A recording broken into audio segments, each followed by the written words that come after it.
2 दिवसापासून मला कुठे बाहेर जावंसं वाटतच नव्हतं. काल रात्री मी मम्मीकडे आले होते 1 दिवसासाठी. दिवाळीच्या दुसऱ्या दिवसापासूनच माझ्या चेहऱ्यावर पूर्ण पुरळ आली होती आणि खाज आणि आग होत होती. काहीतरी साईड इफेक्ट झालेले होते माझ्या चेहऱ्यावर. मी दिवाळीच्या आदल्या दिवशी फेशियल केलेलं होतं, तर त्या प्रोडक्टचं साईड इफेक्ट माझ्या चेहऱ्यावर झाले होते.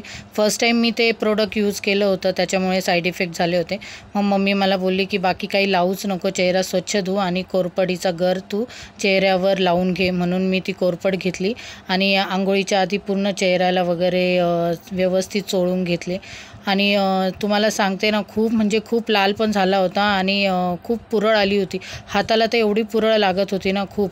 आणि हे जे मागे जे चित्र दिसतं आहे ना भिंतीवर, हे निमिषने काढले होते.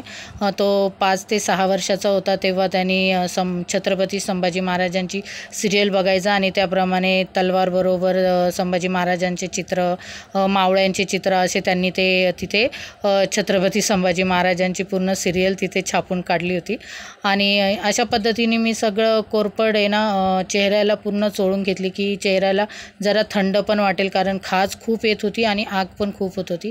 त्यामुळे मी कोरपड, मम्मीकडे खूप झाडं आहेत तर त्याच्यात कोरपडीचं पण झाड आहे, तर ती कोरपड मी लावून घेतली आहे. खूप त्रास होतो आहे. ते प्रोडक्टचं नाव तर मी नाही सांगत, पण ते प्रोडक्ट मला नाही सूट झालं. ते बाकीच्यांना सूट होत असेल पण मला नाही झालं ते प्रोडक्ट सूट.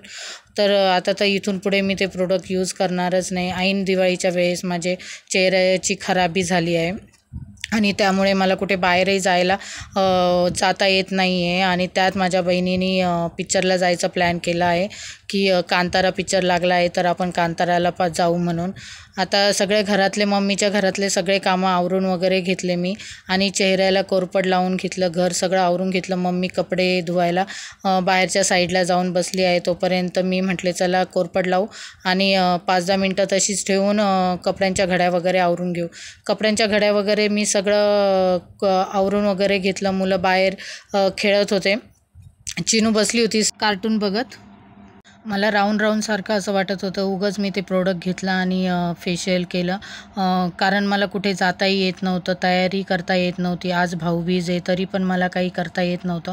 घरातल्या घरातच बसूशी वाटत होतं, त्याच्यामुळे पूर्ण मूड ऑफ झालेला होता.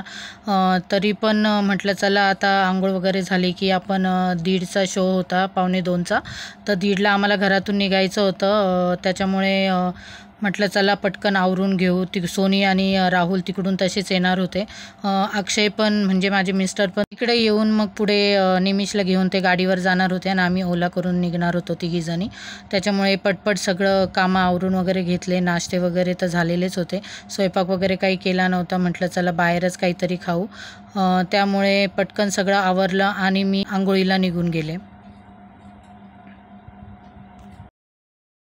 आंघोळ करून येईपर्यंत अक्षय पण आलेले होते आणि मुलांनी पण त्यांचं आवरलेलं होतं. फक्त चिनूची तयारी बाकी होती. मी आंघोळ करून आल्यावर चेहऱ्याला वगैरे काहीच लावलं नाही, कारण त्या पुरळमुळे उगाच अजून काही नको इफेक्ट, म्हणून मी फक्त टोनर चेहऱ्याला लावलं आणि लिप बाम लावून घेतलं आणि फक्त क्लचर लावून घेतले बस. आणि तसंही मला चेहरा पूर्ण झाकूनच घ्यायचा होता.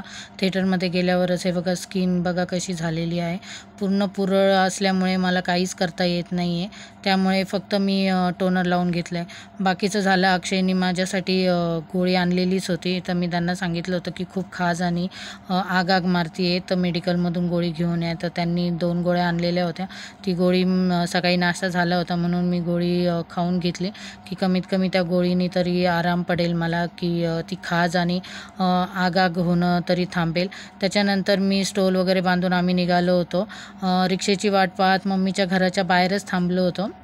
ऊन एवढं होतं ना की पूर्ण रस्ता सामसूम होता आणि हिची चालली होती मस्ती, मम्मीला ऐकू येत नाही, असं नाही तसं नाही. रिक्षेत ओला आली. आम्ही तिघीजण निघालो. दिव्या ॲडलबला पोहोचलो होतो. तिथे अक्षय आणि निमिष आलेलेच होते. मग तिथे आम्ही सोनीची आणि राहुलचीच वाट बघत होतो. मग ते पण आले तेवढ्यात. पिक्चरला वेळ होता, 1:45चा शो होता. आम्ही सगळे वेळेत पोहोचलोच होतो. आम्ही जाऊन मग तिथे जिथे ज्या स्क्रीनवर आमचा शो लागणार होता तिथे जाऊन आम्ही उभं राहिलो. गर्दी खूप होती कांतारासाठी. मग असंच फोटोशूट व्हिडिओ वगैरे सुरू होते आणि मग आतमध्ये गेलो. आतमध्ये गेल्यावर छान वाटलं, खूप छान पिक्चर होता. असा होता आमचा दिवस. बाय.